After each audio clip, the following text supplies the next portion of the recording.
Prabhupada ki jai, ISKCON founder Acharya, Srila Prabhupada ki jai, Anantakoti Vaishnava Vrinda ki jai, Namacharya, Srila Hidas Thakur ki jai. Friends, say Kaho Shri Krishna Chaitanya, Prabhu Nityananda Shidvaita Gadadha, Shiva Siddhi Gaur, Bhakta Vrinda ki jai, Shri Shri Radha Krishna Gopata Sayam Kunda, Radha Kunda, Giri Govardhan ki jai, Vrindavanam ki jai, Mathuram ki jai, Jagannatha Swami ki jai, Yamunamai ki jai, Srimati Tulasi Devi ki jai, Samaveda Bhakta, Vrinda ki jai, Gaur Premananda Hari Hari Bol. All glories to the assembled devotees, all glories to the assembled devotees, all glories to the assembled devotees. All glories to Shri Guru and Gauranga, Srila Prabhupada ki jai, Gaur Premananda. So, Om Magana Timiranda Shagaranjana Shlakaya Chakshur Meditam Yena Tasmai Shigaraveda Maha. I offer my respectful obeisances under the lotus feet of my spiritual master, His Divine Grace, A.C. Bhaktivedanta Swami, Srila Prabhupada, who has so kindly opened my eyes with a torchlight of knowledge while I was blinded in the darkness of ignorance. So, we will go ahead to the Bhagavad Gita again. And we are continuing our reading of the second chapter of the Bhagavad Gita. Verse 7 is the next verse in the second chapter of the Bhagavad Gita. Let me just set this up. Alrighty. So, we'll start reciting the Sanskrit. Give me 1 second so everyone can see it. This is when Arjuna begins to surrender to Krishna. Karpanya dosho bhakatatsvabhava Vichami tvam dharma samuda chaitaha Yachaya shannischitam bruhitan me Shishasteham sharimam tvam prapannam. So Karpanya of miserliness, dosha by the weakness, upahata being afflicted, swabhavaha characteristics, prachami I am asking, tvam unto you, dharma religion, samuda bewildered, chaitaha in heart, yat what, shreya all good, shat may be, nishchitam confidentially, bruhi tell, tat that may unto me, shisha disciple, te your, aham I am, shadi just instruct, mam me, tvam unto you, prapanam surrendered. Translation: now I am confused about my duty and I've lost all composure because of miserly weakness. In this condition I am asking you to tell me for certain what is best for me. Now I am your disciple and a soul surrendered unto you. Please instruct me. So one thing about this verse you notice,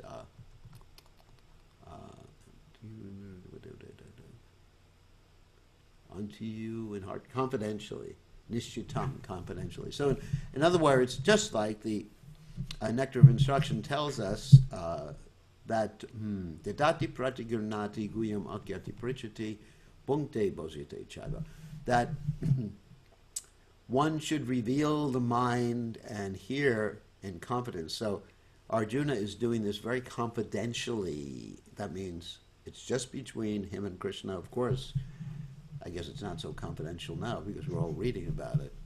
But at least in the battlefield, it was between him and Krishna, and of course Sanjaya knew about it. Sanjaya was relating it to Dhritarashtra. So this is a very emotional moment for Arjuna. And generally, it takes emotional moments, trauma, some change in one's life, some perplexity, to, let's say, start one or to give one the impetus or to kick one enough so that one actually just says, hold on, it's time to surrender to Krishna. So this happens sometimes. So Prabhupada explains in his purport, By nature's own way, the complete system of material activities is a source of perplexity for everyone. In every step there is perplexity, and therefore it behooves one to approach a bona fide spiritual master who can give one proper guidance for executing the purpose of life. Let me unpack that sentence. So in other words, it's not that the spiritual master just gives you information about the purpose of life and information about the philosophy. That's called Sambandha Gyan. Sambandha Gyan. But he gives you Abhideya Gyan, how to practically execute and achieve your goal of spiritual life. And so he does that understanding not only theoretically the philosophy and the practices of the philosophy, but also understanding your own psychophysical nature. In other words, the spiritual master gives instruction according to the individual, this individualized instruction, because everybody has a certain type of nature.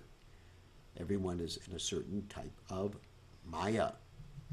Just like you have, there used to be an ice cream store, I'm not sure if it's still in existence, called Baskin Robbins, which had so many different varieties of ice cream. So there's many different varieties of maya. In fact, how do you ascertain all the different varieties of maya? You got the three modes of nature: goodness, passion, and ignorance. And you do all these different permutations with them in different degrees. And, 3 times 3 times 3 times 3 to the whatever power. Of course, ultimately you do get to 8,400,000, and then you even get more than that. So there's practically infinite varieties. So the spiritual master's guidance is required. One man's food is another one's poison. So guidance has to be there. Give proper guidance for executing the purpose of life. Not just information, but jnana, vijnana, knowledge and realization. All Vedic literatures advise us to approach a bona fide spiritual master to get free from the perplexities of life which happen without our desire.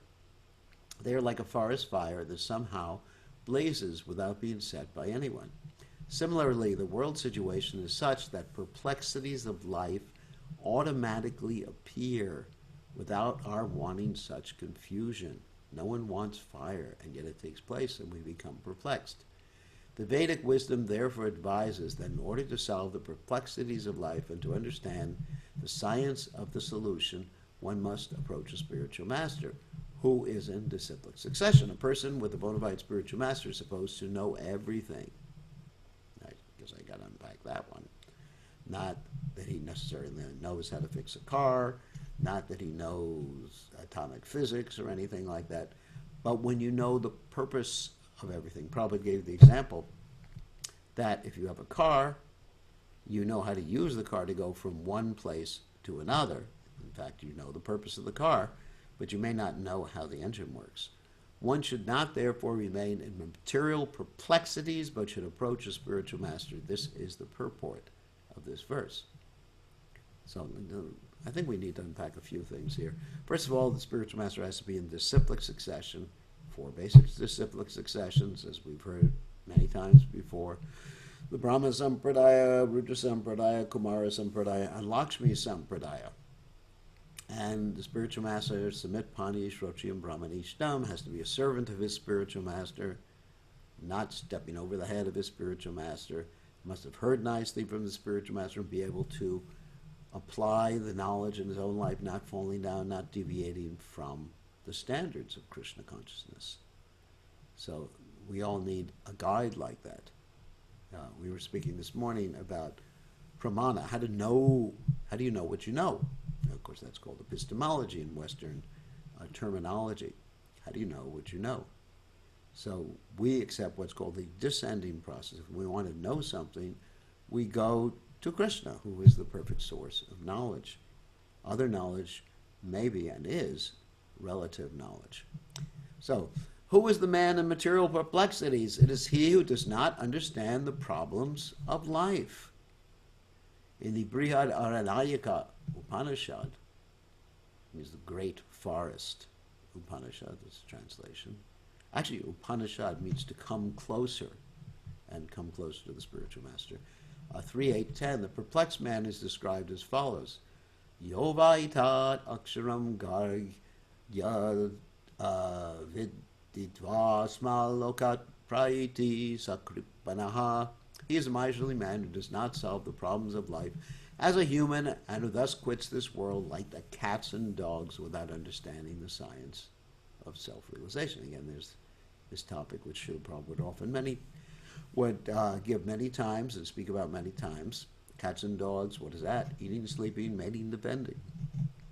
And someone who simply engages in that is simply acting like a cat, dog, tiger, whatever other animal you have.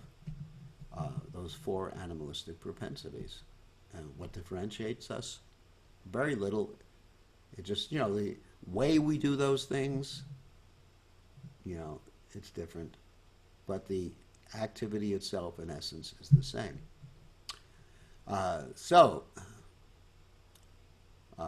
This human form of life is a most valuable asset for the living entity who can utilize it for solving the problems of life. Therefore, one who does not utilize this opportunity properly is a miser. On the other hand, there is the Brahman, or he who is intelligent enough to utilize this body to solve all the problems of life. Yaitad aksharam gargi vidit va smal kat praiti sabrahmanaha. The Kripanas, or miserly persons, waste their time in being overly affectionate for family, society, country, etc., in the material conception of life. One is often attached to family life, namely to wife, children, and other members, on the basis of skin disease. In other words, because someone is physically related with me, genetically related with me, I consider them more important. This is the whole point we were bringing out in the beginning of this Bhagavad Gita recitation or reading, where Arjuna keeps using the term swajana. My people, my people. The term is used quite a few times in the first chapter of the Bhagavad Gita. The Kripana thinks that he is able to protect his family members from death. Or the Kripana thinks that his family or society can save him from the verge of death. Such family attachment can be found even in the lower animals who take care of children also. Being intelligent, that doesn't mean that people shouldn't have families. It just means that people should see things in the right perspective. That ultimately we're all the same family. We're all brothers and sisters, and that includes all species of life. Sarva yonishu kontya murtiya sambhavantiya hambija pradapita, as Krishna says. Being intelligent, Arjuna could understand that his affection for family members and his wish to protect them from death were the causes of his perplexities. Although he could understand that his duty to fight was awaiting him, still, on account of miserly weakness, he could not discharge the duties. He is therefore asking Lord Krishna, the Supreme Spiritual Master, to make a definite solution. He offers himself to Krishna as a disciple. He wants to stop friendly talks. Talks between the master and disciple are serious, and now Arjuna wants to talk very seriously before the recognized spiritual master. Krishna is therefore the original spiritual master of the science of Bhagavad Gita. And Arjuna is the first disciple for understanding the Gita. How Arjuna understands the Bhagavad Gita is stated in the Gita itself. And yet foolish mundane scholars explain that one need not submit to Krishna as a person, but to the unborn within Krishna. That's, of course, reference to Dr. Radhakrishna's commentary on the Gita. There is no difference between Krishna's within and without, and one who has no sense of this understanding is the greatest fool in trying to understand Bhagavad Gita. Tad viganartam sagurumeva avigachet, the Vedic literatures say. If one actually wants to understand or realize spiritual knowledge, one has to approach a spiritual master. And do what? Submit pani shrotriyam brahmanishtam.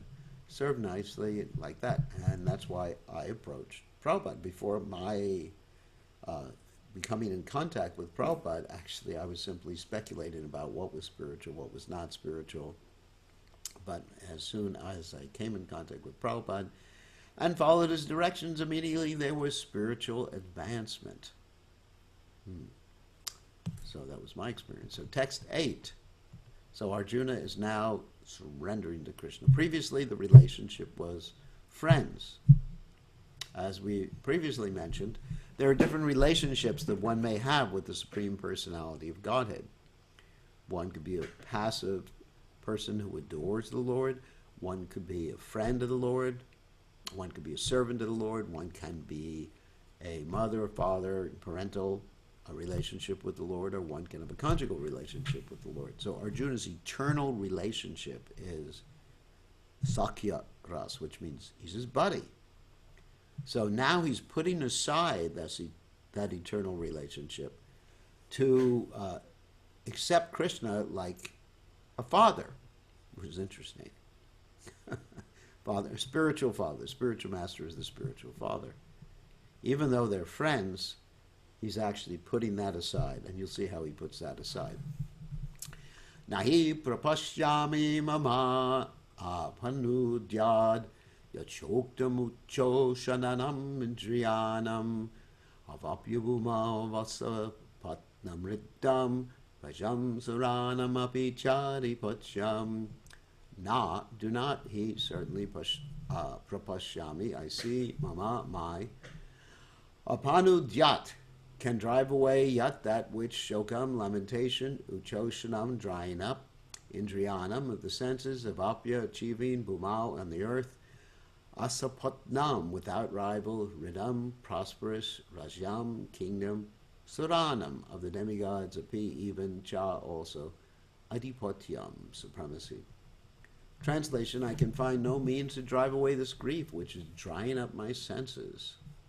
I will not be able to dispel it, even if I win a prosperous, unrivaled kingdom on earth with sovereignty like that of the demigods in heaven.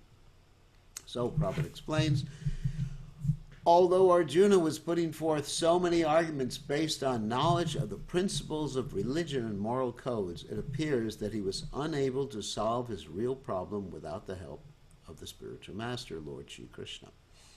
He could understand that his so-called knowledge was useless in driving away his problems, which were drying up his whole existence, and it was impossible for him to solve such perplexities without the help of a spiritual master like Lord Krishna. Academic knowledge, scholarship, high position, etc., are all useless in solving the problems of life. Help can be given only by a spiritual master like Krishna. Therefore, the conclusion is that a spiritual master who is 100% Krishna conscious is the bona fide spiritual master, for he can solve the problems of life. Lord Chaitanya said that one who is a master in the science of Krishna consciousness, regardless of his social position, is the real spiritual master. Kiva vipra, kiva nyasi, shudra, kane nai, ye Krishna tattva veta, say Guru hoy. It does not matter whether a person is a vipra, learned scholar in Vedic wisdom, or is born in the lower family, or is in the renounced order of life. If he is master in the science of Krishna, he is the perfect and bona fide spiritual master.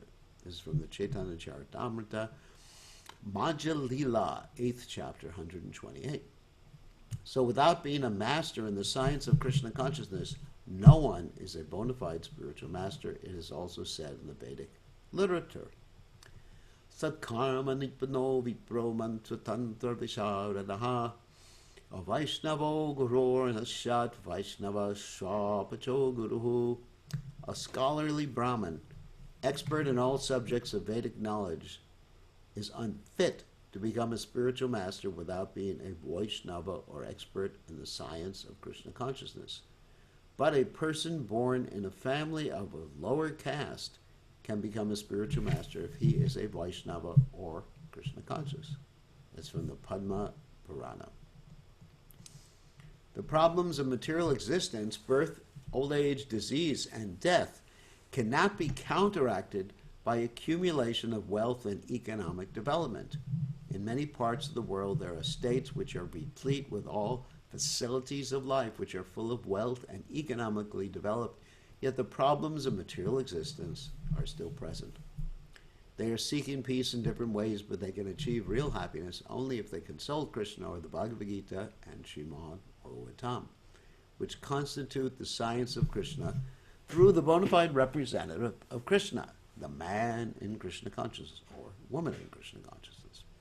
If economic development and material comforts could drive away one's lamentations for family, social, national, international inebrities, then Arjuna would not have said that even an unrivaled kingdom on earth or supremacy like that of the demigods and the heavenly planets would be able to drive away his lamentations. He sought, therefore, refuge in Krishna consciousness, and that is the right path for peace and harmony. Economic development or supremacy over the world can be finished at any moment by the cataclysms of material nature. Even elevation to a higher planetary situation, as men are now seeking on the moon planet, can also be finished in one stroke. The Bhagavad Gita confirms this. Shine punye marcha lokam vishanti. Actually, probably gives the translation. When the results of pious activities are finished, one falls down again from the peak of happiness to the lowest status of life. Many politicians of the world have fallen down in that way. Such downfalls only constitute more causes for lamentation. So let me unpack that for a second. For those of you who don't know about karma, that throughout life in this world, if you are not engaged in spiritual life, you are accumulating karma. Karma, in this particular sense, means the reactions to your activities. The word karma really means work, but in this particular context, it means reactions to anything you do in this world. Everything you do has karma, if you're not a spiritualist. So, anything, good or bad. Let's say I'm very good, and I help a lot of old ladies cross streets. I mean, nowadays nobody's crossing the streets anymore, but let's say I do some really good stuff, materially good stuff. I get all this nice karma. I help people, so much nice karma. And that nice karma will get me a very nice position in the next life. Maybe in a higher planet, maybe as a rich person, maybe I'll be born in a very rich family. So many types of, let's say, worldly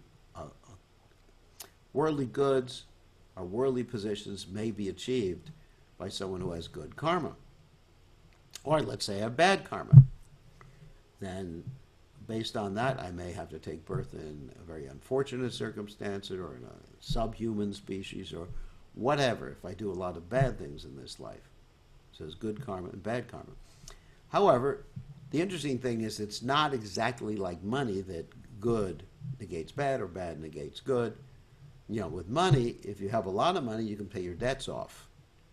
But with karma, if you have a lot of good karma, you can't pay off your bad karmic debts. And I'll tell you one story that illustrates that. Once upon a time, there was a king. His name was Nriga. And he had a lot of good karma. He used to give away so many cows in charity to different brahmanas. Now, one time, by accident, he gave away the same cow twice. In other words, one of the cows wandered back and he gave it away again. And the brahmanas were real upset, so he sort of got a karmic reaction for that. And so it came time for him to leave his body. Da-da-da, you know, the moment of truth. That was your life. And so when he left his body, he was asked, you got a lot of good karma, you got a lot of bad, you got a little bit of bad karma. Okay, not a lot of bad karma, got a little bit of bad karma. What do you want first? So he was thinking, better take the bad karma first. Why was he thinking like that? I mean, just like an example I often use is that when I was young and someone would give me they have these cookies called the Oreo cookies. I don't know if anyone's heard of Oreo cookies, but anyway, they were like cream-filled cookies. And so there's cream in the middle. So what I would do is I'd eat around the outside first, and then I got the nectar inside. Or when I had a sandwich, I would eat the crust. That means, you know, the hard stuff on the outside of the bread. Then I get the nectar, the inside. So he wanted the bad stuff first so he could really enjoy like anything, because it was said that he had so much good karma that it was almost unlimited. So he chose, you know, let me take the bad karma first. So, of course, that proves that good doesn't negate bad or bad doesn't negate good. So anyway, so he became a lizard in a well. That was a bad karma. However, shortly after he became a lizard, he was saved by Krishna. That was his good karma.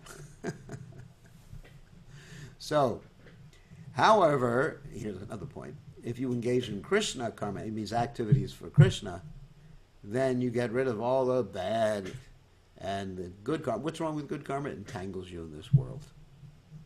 I'll give you an example. Let's say I help someone tremendously, or then I have to take birth again, so in the next life, they can help me.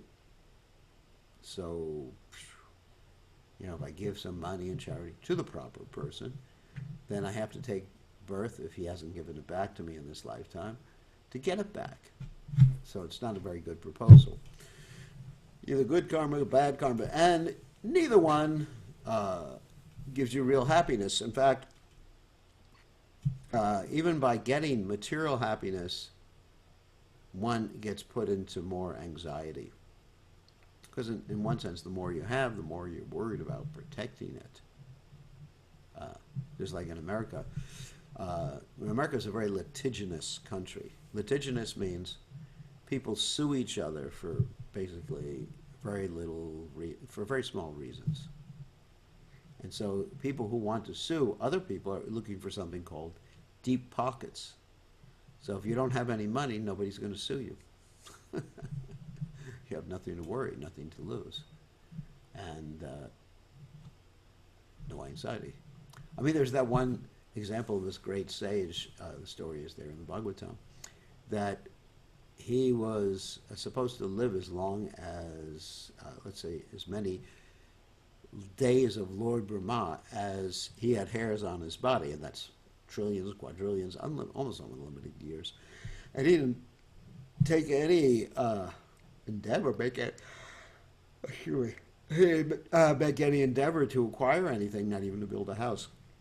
As he said, life was very short, and he was never in anxiety, and he was in ecstasy. And it's also interesting, when they do these studies,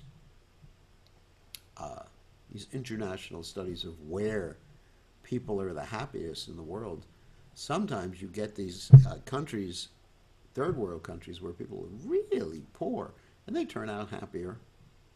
I don't know how they measure happiness, but anyway, they turn out, by the scientists, the anthropologists, measures of happiness as more happy than people in the United States. In general, taking a cross-section. So, money doesn't make you happy, wealth doesn't make you happy. Krishna makes you happy because the happiness is within. Yatma suprasidate savai pum samparadama yatad bhakti ahutsaje. Hoitakiya pratiyata. Yatma suprasidate. Because what we're actually looking for is loving relationships. I mean, a very deep, unlimited loving relationship which we can have with Krishna and Krishna's devotees. So,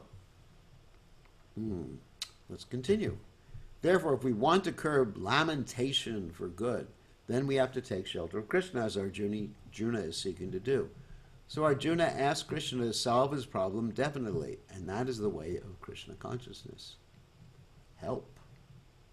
And actually, one of Lord Chaitanya Mahaprabhu's famous Shikshashtika verses is in that line too.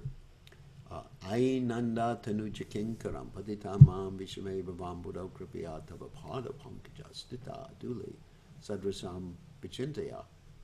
And that verse states, O Krishna, and Krishna is referred to as O son of Nanda Maharaj, tanuja kinkaram, I am your eternal servant, but somehow or other I've fallen down into this, the literal translation is horrible ocean of birth and death, where you can't keep anything. You just keep losing things. I mean, Arjuna is specifically bewildered here, but we may not be specifically bewildered by our present circumstances, but if we actually look at the world, look at our life as a totality, and see what's there in the future, because when you're young, it's hard to look in the future. I remember joining the Krishna consciousness movement. I was like 20, 21 years old.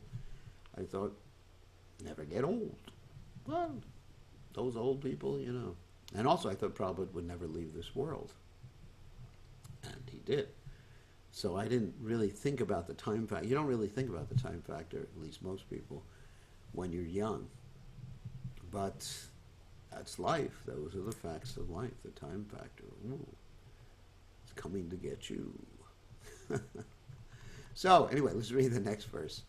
And now Sanjaya is speaking. Sanjaya vacha evam muktva hrishikesham gudakesha parandapa na yotsya iti govindam uktva tushnim vavuvaha. Sanjaya vacha, Sanjaya said, evam thus, uktva, speaking, hrishikesham, unto Krishna, the master of the senses, gudakesha, Arjuna, the master of curbing ignorance, also means conqueror over sleep, which we mentioned previously, parantapa, chastiser of the enemies, na yotsye, I shall not fight, iti thus, govindam, unto Krishna, the giver of pleasure to the senses, uktva, saying, tushnim, silent, vavuva, became ha, certainly. Translation, Sanjaya said, having spoken thus, Arjuna, chastiser of the enemies, told Krishna, Govinda, I shall not fight, and fell silent. And this is where Arjuna ends up getting chastised. So purport, Dhritarashtra must have been very glad to understand that Arjuna was not going to fight and was instead leaving the battlefield for the begging profession. But Sanjaya disappointed him again in relating that Arjuna was competent to kill his enemies, Parantapa. Although Arjuna was for the time being overwhelmed with false grief due to family affection, he surrendered unto Krishna, the supreme spiritual master, as a disciple. This indicated that he would soon be free from the false lamentation resulting from family affection and would be enlightened with perfect knowledge of self-realization of Krishna consciousness, and would then surely fight. Thus, Dhritarashtra's joy would be frustrated, since Arjuna would be enlightened by Krishna and would fight to the end. Now, sometimes in the progress of spiritual life, we may get discouraged for one reason or other and say, it's too much. Oh my God. And then, we need a little pep talk. Just like in sporting activity, sometimes there is a necessity of a pep talk, reminding one of one's position. And when one is reminded of one's position, then one becomes enlivened. And that reminds me of the Ramayana, a story about Hanuman. Hanuman actually forgot that he was like extremely powerful son of the wind, because the sages had cursed Hanuman because he was a little tricky when he was a kid. And he was cursed to forget his powers until someone reminded him. So, fast forward, Hanuman and all the other peoples, like Jambavan people, monkeys, whatever, were at the edge of the ocean, and no one could cross the ocean to find Sita Devi, except for Hanuman, but Hanuman had forgotten his powers. So Jambavan reminded Hanuman. Actually, the monkeys were ready to commit suicide because they couldn't figure out how to cross the ocean. They previously been informed where Sita Devi was by Sampati, who was Jataya's brother. And they just didn't know what to do. But then Jambavan said to Hanuman, you have all these powers. And Hanuman just like, da-da-da, da-da-da-da-da. He just all of a sudden like expanded himself gigantically and was able to jump and fly to Lanka to find Sita Devi. So sometimes we need to be reminded about who we are. Your spirit soul, you're eternal, full of bliss and knowledge. You really have nothing to do with this world. You're identifying with this world just like you may identify with an avatar in a video game. You may think it's you. The Matrix example, which I use all the time. So it's not you. It's not you. You are something different. And so, as soon as we're reminded, Jai, I have all these powers. And definitely you have all these amazing powers as a spiritual living entity. You'd be amazed at the power of the soul, which is more brilliant than the sun. Can you imagine that? Your soul is more brilliant, more powerful than the sunshine. But you have to be reminded about it, like Hanuman was reminded. And then you can do amazing things. And, of course, be happy, full of bliss. That is, realize your eternal nature and have full knowledge. So, next verse. Tamavacha Rishikesha Prahasan Nibabharata Sanyorabhayo Madhye Vishidhantam Idam Vachaha. Tam unto him Uvacha said, Rishikesha, the master of the senses, Krishna. Prahasan, smiling Niva like that, Bharata. O Dhritarashtra descended of Bharata, Senayo of the armies, Vayo of both parties, Madhye between Vishidhantam, unto the lamenting one, Idam, the following Vachaha words. Translation. O descendant of Bharata, at that time Krishna, smiling in the midst of both the armies, spoke the following words to the grief-stricken Arjuna. And Prabhupada says, the talk was going on between intimate friends, namely the Rishikesha and Gudakesha. That means Rishikesha means the proprietor of the senses, Krishna.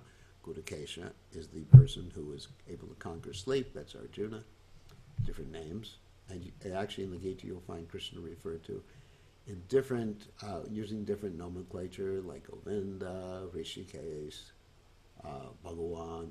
As friends, both of them were on the same level, but one of them voluntarily became the student of the other. Krishna was smiling because a friend had chosen to become a disciple. So, in other words, when you see someone with superior spiritual knowledge, then you accept them as a teacher, even if socially they're equal, or even if socially they're less than you socially, which is really interesting. You become a disciple of someone who is less than you socially. And I'll give you an example of that. There's actually two examples. First of all, Madhvacharya. Madhvacharya had a guru who was an impersonalist, who didn't accept that the personal aspect of the Lord was the topmost aspect. And eventually, Madhvacharya became the guru of his guru when his guru surrendered. Same thing happened with Sripad Ramanujacharya. In fact, Ramanujacharya's guru, when he was very young, was so upset with him one time, he did make an arrangement to have other disciples kill Ramanujacharya, because Ramanujacharya was so determined to prove that God was a person. And so they were going to kill him and take a bath in the Ganges to get rid of the sinful reaction, which actually would not have worked at that particular juncture. They were unsuccessful for one reason or other. But eventually, this devotee, or this person, surrendered to Ramanujacharya and became one of his chief disciples. So can you imagine the guru surrendering to the disciple and accepting the disciple as guru? Or in the case of Lord Kapiladev, he became the guru of his mother. And generally the mother is the natural guru in the family. Mother and father are natural gurus, but he became a natural guru because he had superior knowledge. Of course, he was incarnation of Krishna. Krishna was smiling because a friend had chosen to become a disciple. It's kind of interesting. Krishna was smiling to see he's changed his whole mentality. As the Lord of all, he is always in the superior position as the master of everyone. And yet the Lord agrees to be a friend, a son, or a lover for a devotee who wants him such a role. But when he was accepted as the master, he had once assumed the role and talked with the disciple like the master with gravity as it is required. It appears that the talk between the master and disciple was openly exchanged in the presence of both armies, so that all were benefited. So the talks of Bhagavad Gita are not for any particular person, society, or community, but they are for all, and friends or enemies are equally entitled to hear them. It's interesting. Text 11. Shri Bhagavan Vacha Shochanan Vasochastvam Pragyavanam Shabashashe Gatasun Agatasumscha Nanu Shochanti Panditha. Sri Bhagavan Vacha, the Supreme Personality of Godhead, said, Ashochan, not worthy of lamentation, Anvashochaha, you are lamenting, Tvam, to you, Pragyavadan, learned talks, Cha, also, Vashase, speaking, Gata, lost, Asun, life, Agata, not past, Asun, life, Cha, also, not, never, Anushochanti, lament, Panditaha, the learned. The Supreme Personality of Godhead said, while speaking learned words, you are mourning for what is not worthy of grief. Those who are wise lament neither for the living nor for the dead. Now, Srila Prabhupada actually informed us this is actually a preaching technique. First of all, you have to convince people that they don't know. That's the first step to achieving wisdom. Just like, let's refer a little bit to ancient Greece. It was understood that Socrates, some of you may know who Socrates is or was the most wise person in Athens, Greece. And the reason for that is because he knew that he didn't know, where most of us think we know, but first of all, he knew that he didn't know. So here Krishna is actually sort of chastising, not sort of, but really chastising Arjuna and saying, you don't know anything. Because as long as one is proud of his so-called learning, Queen Kunti indicates this in one of her prayers, that Janmaishwarya Shrutasha Shribir. Shrutasha is one of the items which means learning. If one is long as proud of one's learning, one's not going to be able to hear. One has to unlearn first. Another example Prabhupada gave is that if you want to teach someone to play the piano and you find out that they have actually taught themselves before, then you probably will charge more for the teaching because you have to unteach them first because they taught themselves the wrong way without the proper teacher. I mean, sometimes they may teach themselves the right way in the piano playing, but spiritual life is a different thing. So first, people have to come to the point is that, I don't really know what I'm supposed to do. I don't really know what the absolute truth is. Please help me understand. Because when people come and they say, I already know, then how can you teach someone? If I go to a university, I take a mathematics class or something like that, and I say to the teacher, I already know this. I taught myself mathematics, and if I don't know, the teacher will send me back a few grades or something like that. So purport, the Lord at once took the position of teacher and chastised the student, calling him indirectly a fool.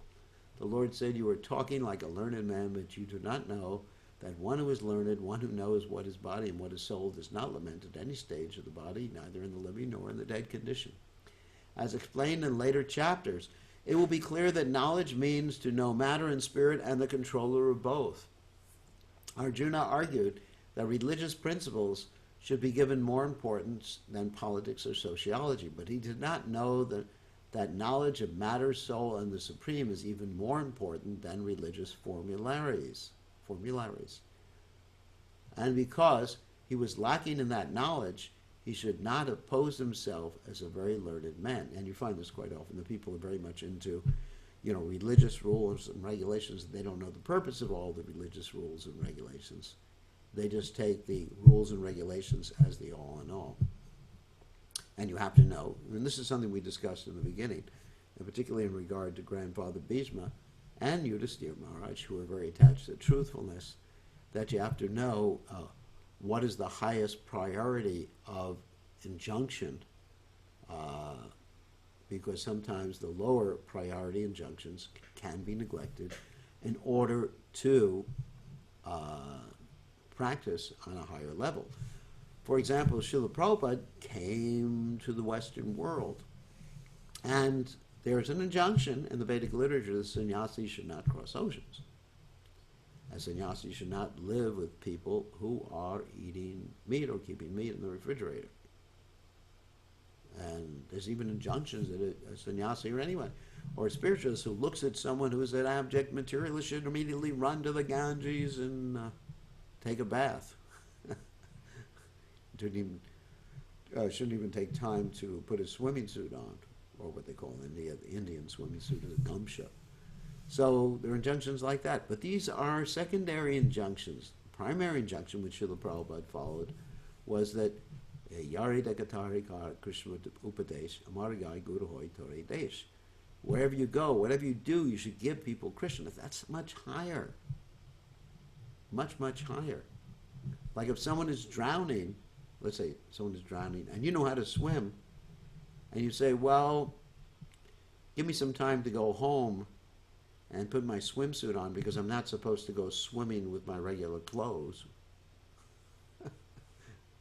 You know, obviously, under normal circumstances, please don't go swimming with your suit, with your three-piece suit or anything like that.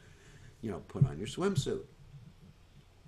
And under normal circumstances, you shouldn't go swimming when it's only 40 or 50 degrees out, Fahrenheit we're talking about right now, not centigrade. But under certain circumstances, then these injunctions don't have to be followed. So there's many things like this. And because he was lacking in that knowledge, he should not oppose himself as a very learned man. As he did not happen to be a very learned man, he was consequently lamenting for something which was unworthy of lamentation. The body is born and destined to be vanquished today or tomorrow. Therefore, the body is not as important as the soul. We talked about that, the bird in the cage example, which we gave the other day. One who knows this is actually learned. For him, there is no cause for lamentation, regardless of the condition of the material body. And let's do this verse, and then we'll end for the day. Natvevaham jatunasham nacham neme janadapaha nachayvana bhavishyama sarve vayamatakparam.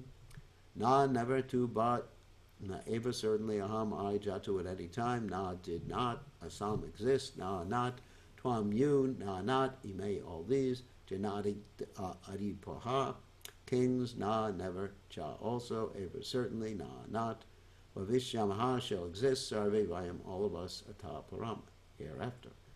Never was there a time, famous verse, when I did not exist, nor you, nor all these kings, nor in the future shall any of us cease to be. Very important. We're eternal spirit souls. We didn't come into existence. We're not going to go out of existence. We've always been there, but in different bodies. Purport.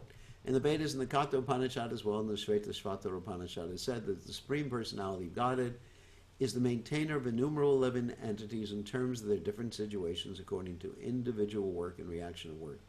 That Supreme Personality of God is also by his plenary portions alive in the heart of every living entity. Only saintly persons who can see within and without the same Supreme Lord can actually attain to perfect and eternal peace. Nitya Nityanam Chaitanas Chaitanam Eko Bahunam Yodadati Kamam Tam Atmastam Ye Nupashanti Diras Tesham Shanti Shashwati Netaresham. The same Vedic truth was given. Let me translate that, because Prabhupada doesn't translate it. There are many eternals, and there is one supreme eternal, and there's many living entities, and the one supreme living entity. That supreme living entity is maintaining all the plural living entities. And if one worships that supreme living entity, one can be happy and satisfied. The same Vedic truth given to Arjuna is given to all persons in the world who pose themselves as very learned, but factually have a poor fund of knowledge. The Lord clearly says that he himself, Arjuna, and all the kings who are assembled on the battlefield are eternally individual beings, and that the Lord is eternally the maintainer of the individual living entities, both in their condition and in their liberated situation. The Supreme Personality of Godhead is the supreme individual person, and Arjuna, the Lord's eternal associate, and all the kings assembled there are individual eternal persons. It is not that they did not exist as individuals in the past, and it is not that they will not remain eternal persons.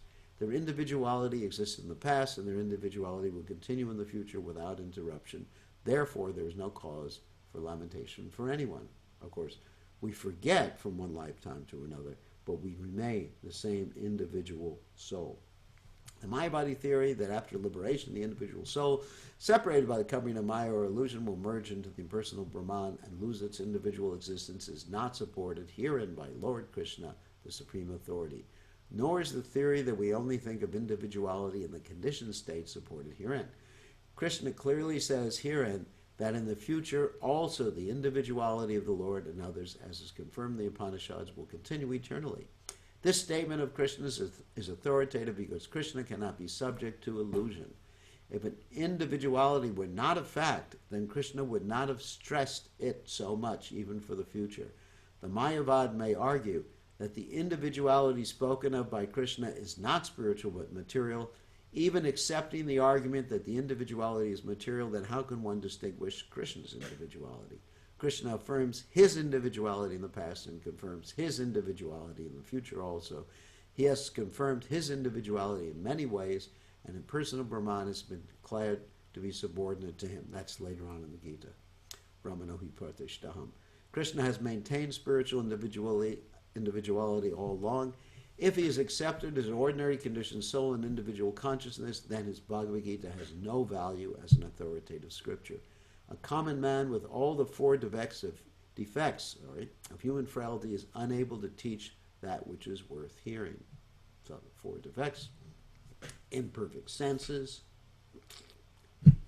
we have a tendency to cheat, we have a tendency to be illusioned, and we make mistakes.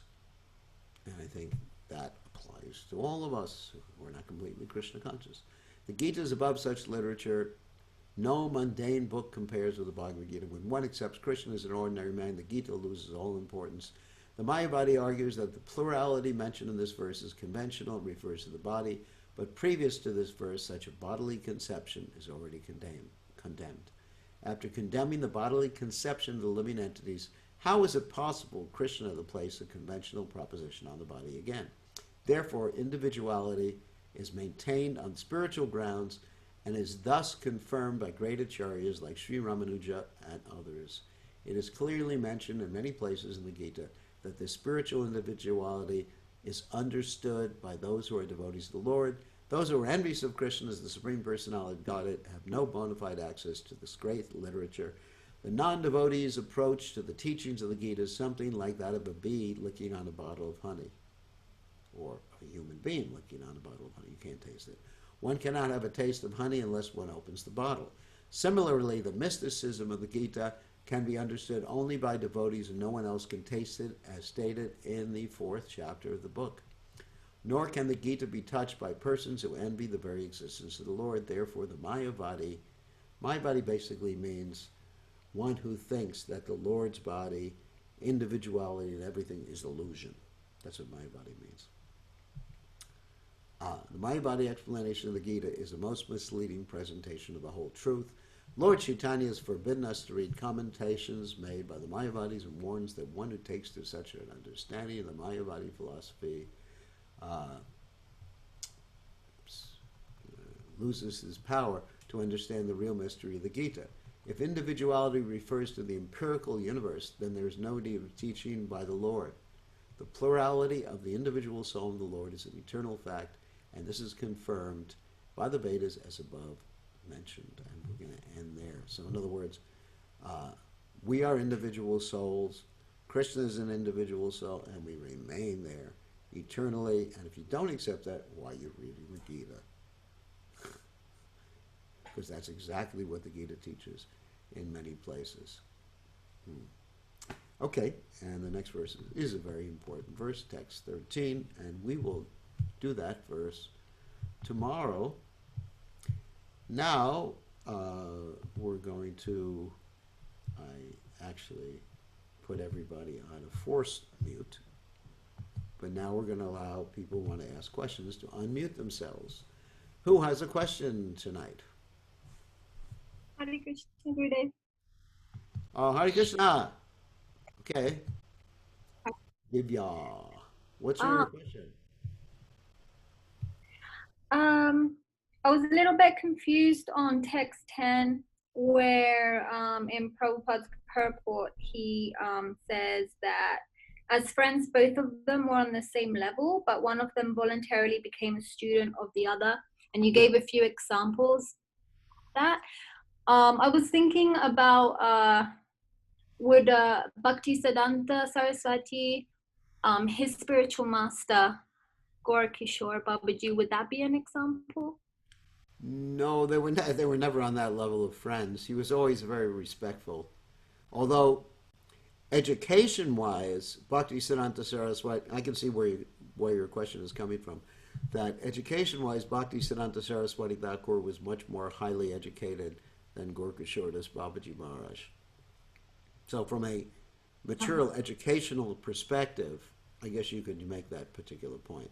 But they were never friends. I mean, Gorkashordas Babaji Maharaj was always highly respected as a bona fide guru by Bhaktisiddhanta Saraswati Thakur. In fact, he was ordered to accept Gorkashordas Babaji Maharaj as his guru by his father, Bhaktivinoda Thakur. Okay? Thank you. I also have one other little thing I wanted to ask. Maybe you can clarify when Krishna spoke Bhagavad Gita to Arjuna, is there anyone in this particular Leela that knew of Krishna's pastimes in Vrindavan? Well, certainly Krishna knew of his pastimes. Arjuna knew about Krishna's pastimes in Vrindavan. I mean, he's calling Krishna Govinda. Yeah. Govinda is actually a Vrindavan name. So he certainly knew. I mean, I would assume Yudhisthira and the Pandavas knew about Krishna's pastimes in Vrindavan. And you find that in the Mahabharata, you actually find different characters. Even Duryodhana's family, sometimes Dhritarashtra's family, they refer to Krishna as just that coward boy, you know. And sometimes they'll say, oh, he just lifted some little hill. Govardhan Hill. So they actually knew, not everybody, but at least there's evidence that many people knew about Krishna's pastimes in Vrindavan. And, they may have considered Krishna to have some mystic powers, because at that time there were many yogis around who could do perhaps magical things with their yogic powers, and they might have thought, Krishna's just one of those. Or he's just a magician or something like that. I mean, they could justify that. I mean, even Duryodhana, he saw Krishna's universal form when Krishna came. I mentioned this the other day. When Krishna came to try to make peace between the Pandavas and Kurus, Krishna exhibited his universal form. So there was indication that they had a hint, at least, and that's a big hint, that Krishna was God, the Supreme Personality of Godhead. But, sometimes people are just so overwhelmed with greed and lust that they forget who they're dealing with. And, certainly Arjuna had information before, because Arjuna had certainly witnessed a lot of Krishna's mystical, Yogeshwara, supremely mystical powers. But, you forget by either through lust or greed, or if you have an intimate relationship with Krishna, you actually forget that he's God. I mean, even devotees experience, when we look at the deities, we think, oh, how beautiful Krishna is. I want to be part of Krishna's pastimes. And I forget. I mean, even someone like me, I forget that Krishna's God. I think many of us do. I mean, if you see how beautiful Krishna is, and you think of him playing his flute, and see him with Srimati Radharani, and sometimes it's hard to remember that Krishna is God, even though you know about Krishna's pastimes. I think many of us must have those experiences when we become so overwhelmed with at least Krishna's beauty and hearing about Krishna's pastimes, then he's just the most attractive person. All right, so who else has a question? Dhanwad Pranam Maharaj.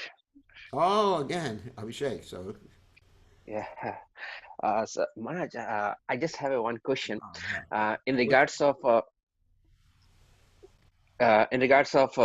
Arjuna and Krishna's relationship, when before the battlefield they were friends, and when the time the Gita was spoken, Arjuna accepted him as a spiritual master. And but although he is also having one of the spiritual master known as Dronacharya, so is it a kind of offense whether Arjuna had did when he has already one existing guru, but still he accept Lord himself as a spiritual master? Well, Dronacharya was basically his martial arts guru.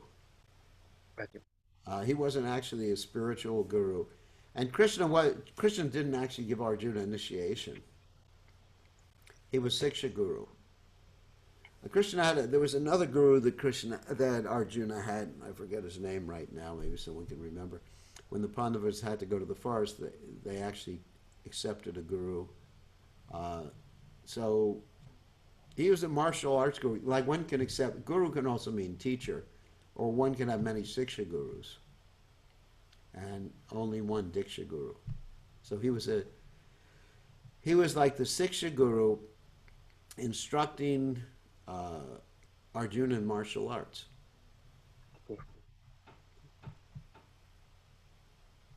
Yes. All right? Correct. Yep. So one other question. We have time for one other question. Then I want to make an announcement. Anyone else have a question? No? Okay. Going, gone. I guess Nalini Khan's not here right now. Too bad. So here's an announcement. Tomorrow, of course, we're going to have the class the same time, same station on the Bhagavad Gita. But tomorrow also, East Coast time, and those of you who are on my notification list on WhatsApp will have already received this. Tomorrow, East Coast time at 9 a.m. in the morning, which in India is 9.5 hours later. Then we will be having a interview with the famous Gauramani, who is a famous singer. Some of you may know Gauramani. And so there'll be an interview with her at that time. So you can watch on Facebook or Zoom or on Gauramani's page. It's going to be simulcast in many different places and also available later on YouTube. So that's tomorrow.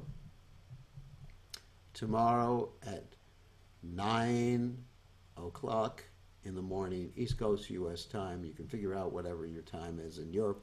In Europe, it's 6 hours later, so it'll be good for Europe. It'll be a little late for the South Pacific area, pretty late for the South Pacific area. Then, the next day, Saturday at 11 o'clock in the morning, and I'll be putting a notice out about this on WhatsApp. At 11 o'clock in the morning, I'm going to have discussions with a famous doctor in Germany about what to do to prevent the coronavirus. You know, what steps you can take to prevent the coronavirus. What steps you can take to build up your immune system so if you do get the coronavirus, the effects will most likely be minimal. So it's going to be a very interesting discussion. And it may require some dietary changes for some of you who are interested or attached to certain items of diet. Or anyway, you'll see. It's going to be very, very interesting. And on Sunday, at two things on Sunday. Sunday we're having our normal program at 5 o'clock East Coast time in the afternoon. That's a normal Gita thing, which is the Sunday feast here. And also at midday at 12 o'clock, midday, East Coast, U.S. time, which will be good for Europe. We will be having a discussion on empathic communication on the, I think it's the GBC Strategic Planning Facebook page, which will also be on my Facebook page, will also be on Zoom simultaneously. So we got a lot of things lined up over the next 2 or 3 days. Tomorrow, as I mentioned, tomorrow is a discussion with Gauramani, and Gauramani being a very famous singer, and she has a spiritual master who's not so famous, which is me, and you know, I just identify myself as Gauramani's guru. So we'll be discussing, I don't know what she wants to discuss, but it'll be like an interview type of thing. So all 3 days will be like interviews, plus we'll be having our normal Gita class in the evening, which you're all invited to participate in. So it should be quite an interesting 3 days and a lot of things for me to do here. So all right, thank you very much. We will end here. Thank you all for